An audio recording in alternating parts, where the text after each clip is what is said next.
kipuka leo.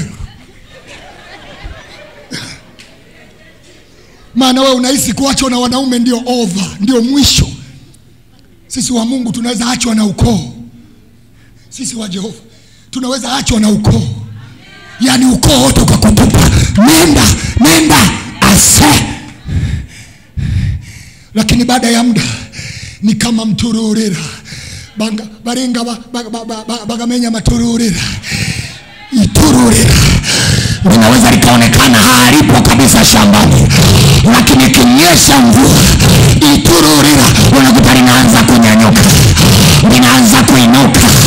Ndivyo walivyo watu walioumbwa kwa sura na mfano wa Jehova Shama. Watu hao ni wewe, wala sio wazungu. Ni wewe, wala sio wa China. Ni wewe.